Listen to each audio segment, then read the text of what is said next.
Hello नमस्कार दोस्तों, आप सभी कैसे हो। अगर जो दोस्तों आप सभी लोगों को पॉलिनोमियल्स में ये सवाल नहीं आते हैं तो आज की वीडियो आप सभी लोगों के लिए है। और आप लोग वीडियो को स्किप मत करिए, आप 5 मिनट वीडियो को देखिए। अगर जो अच्छी लगे तो आप कंटिन्यू करिएगा, अन्यथा वीडियो को तुरंत डिसलाइक कर दीजिएगा।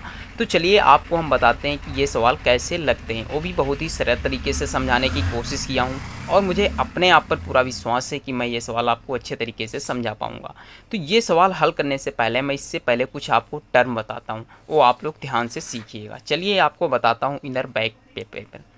समझिएगा, आपको सबसे पहले ये दो चिन्ह पता होना चाहिए। अगर जो प्लस है और माइनस है तब क्या होगा, अगर जो माइनस और प्लस है तो क्या होगा, यदि माइनस और माइनस है तो क्या होता है, और यदि प्लस और प्लस होता है तो क्या होता है। समझिए, अगर जो प्लस और माइनस है तो ये माइनस हो जाता है, अगर जो माइनस और प्लस है तो भी ये माइनस हो जाएगा, अगर जो माइनस माइनस है तो ये प्लस हो जाता है दोस्तों, अगर जो प्लस प्लस है तो ये क्या हो जाएगा, प्लस ही होगा। तो आपको ये कंडीशन याद रखनी है। और एक कंडीशन और भी है, जैसे कि आपको पता होना चाहिए 4x माइनस का 3x लिखा है तो क्या होगा, तो ये घट जाएंगे, यानी कितना हो जाएगा, 1x बचेगा दोस्तों। और आपको ये भी पता होना चाहिए यदि एक्स क्यू माइनस का लिखा हुआ है, सॉरी एक्स क्यू अपान में लिखा हुआ है एक्स, तो आप इसे कैसे हल करोगे। तो देखिए, भाग में यदि कोई घाते हैं, अगर जो भाग में है तो उसकी घातें घट जाती हैं, तो x माइनस 3 माइनस 2 घटेगा तो x की पावर 1, यानी आप इसे x लिख सकते हो।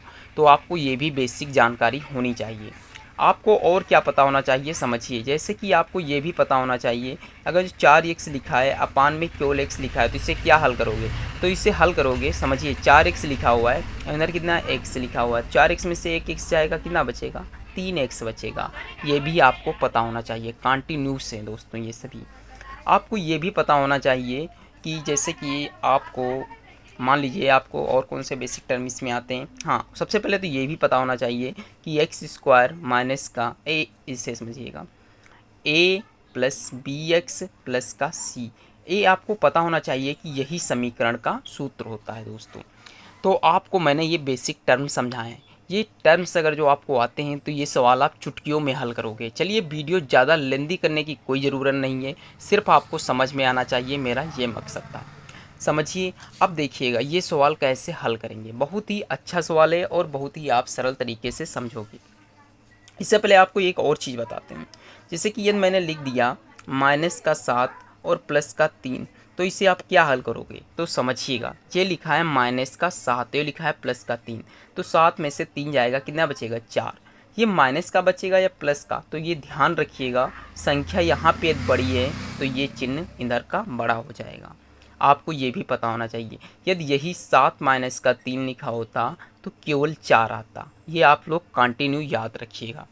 अब चलिए इस सवाल की ओर हम चलते हैं। जैसे कि सवाल लिखा है x माइनस 3, इसे हल करना है यानी भाग देना है। जैसे हम लोगों ने भाग सीखे हैं कि जैसे कि 17 को भाग देना है 3 से, तो कैसे हल करते थे, 3 का पहाड़ा पढ़िए 17 आ जाए तो 3 पचे 15, कितना आया 15। अब समझिएगा, यानी हमने क्या किए, 5 की गुणा 3 में किए, 5 तियाँ 15, वही तो हुआ है। तब ये घटाएंगे 2 बचेगा तो ये क्या होता है, शेषफल। उसी प्रकार से ये होता है भागफल, ये होता है शेषफल। उसी प्रकार को जब इसे हल करोगे तो यहाँ जो आएगा उससे भागफल कहेंगे और इसमें भी शेषफल बचता है। अब समझिएगा, ये देखिए यहाँ पे हम बताएंगे आपको गुणा करना। देखिए x माइनस 3 लिखा हुआ है और यहाँ कितना लिखा हुआ है, x की पावर 3 माइनस 7 स्क्वायर प्लस का 17x प्लस 2। तो हम यहाँ से एक एक संख्या लेंगे, तो ये x की पावर 3 लिखा हुआ है, तो हम क्या करेंगे, x की पावर 3 सदैव ऊपर लिखेंगे और बटे में कितना लिख देंगे, ये वाला x। x से x घट गया, कितना बचा, x स्क्वायर बचा, तो हम इसी x स्क्वायर से भाग देंगे, तो यहाँ लिखेंगे x स्क्वायर। अब देखिए, इस एक्स स्क्वायर की गुणा इस एक्स से करिएगा, इधर समझते रहिएगा। देखिए, एक्स स्क्वायर की गुणा हमने एक्स से की तो कितना हो गया, एक्स क्यूब हो गया। समझिए, क्योंकि गुणे में घातें जुड़ जाती हैं आपस में। तो देखिए एक्स क्यूब यहाँ लिख देंगे, फिर माइनस लगा हुआ है तो माइनस लिख देंगे, फिर 3 की गुणा एक्स स्क्वायर से करोगे तो 3x स्क्वायर आ जाएगा। अब समझिएगा, यहाँ प्लस है, जब कुछ नहीं होता है तो वहाँ प्लस माना जाता है, तो यहाँ क्या आ जाएगा, माइनस, और यहाँ माइनस है तो यहाँ प्लस माना जाएगा। अब देखिए, एक्स क्यूब से एक्स क्यूब मैंने घटाना आपको बताया कि एक्स क्यूब में से एक्स क्यूब घटेगा तो क्या बचेगा, जीरो ही तो बचेगा। तो आप लिखो या यहीं काट दो, तो एक्स क्यूब से एक्स क्यूब कट गया। अब देखिए 7x² में से 3x² घटेगा तो 4x² बचेगा, वो भी किस चीज़ का, माइनस का बचेगा। आपको ये भी पता होना चाहिए। अब देखिए आगे कैसे हल करेंगे। तो ये जो बचा है ना 4x² वो यहाँ लिखिएगा 4x², और जो ये x है ये नीचे लिखिएगा। अब x से x कट गया, कितना बचा, माइनस का केवल 4x बचा हुआ है दोस्तों।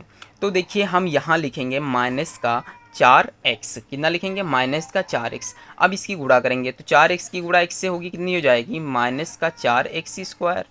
फिर माइनस लगा हुआ है तो माइनस माइनस क्या हो जाएगा, क्या हो, सॉरी पहले यहाँ पे आप ये उतार लीजिएगा ना, ये 17x उतरेगा यहाँ पे, ठीक दोस्तों। देखिए अब देखिए ये -4x की गुणा 3 से होगी तो माइनस माइनस प्लस हो जाएगा, तो 4 तियाँ कितना हो जाएगा, 12x, कितना हो गया, 12x हो गया दोस्तों। अब समझिए यहाँ माइनस है तो यहाँ प्लस हो जाएगा, यानी इससे ये कट गया, और यहाँ प्लस है तो ये माइनस हो जाएगा। 17 में से 12x जाएगा तो कितना बचेगा, 5x बचेगा दोस्तों। अब समझिए ये प्लस का 2 यहाँ उतार लिया जाएगा। अब देखिए यहाँ 5x है और यहाँ कितना है, x है, तो यहाँ हम फिर लिखेंगे 5x अपान में x से x कट गया, कितना बचा, केवल 5 से मल्टीप्लाई करनी है, तो यहाँ हम +5 से मल्टीप्लाई करेंगे तो 5x आ जाएगा, और फिर 5 तियाँ कितना हो जाता है दोस्तों, 15 हो जाता है, कितना हो जाता है, 15, वो भी माइनस का होगा दोस्तों।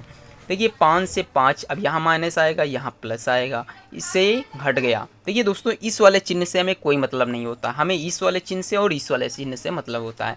तो 15 और 2 जब आपस में जुड़ेगा तो कितना आएगा, 17 आएगा दोस्तों। तो ये रहा हमारा शेषफल, कितना रहा, ये शेषफल यानी रिमाइंडर रहा दोस्तों।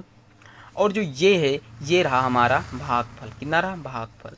तो दोस्तों ये सवाल आई होप आप लोगों को समझ में आ गए होंगे, बहुत ही अच्छे तरीके से मैंने समझाने की कोशिश की है, और ये सवाल क्लास 10th के लिए तो वेरी ही इंपॉर्टेंट हैं दोस्तों, आपको ऐसे सवाल समझने चाहिए। तो आई होप अगर जो वीडियो दोस्तों अच्छी लगी हो तो प्लीज़ लाइक शेयर करिए, और मिलते हैं नेक्स्ट वीडियो पे, तब तक के लिए जय हिंद जय भारत।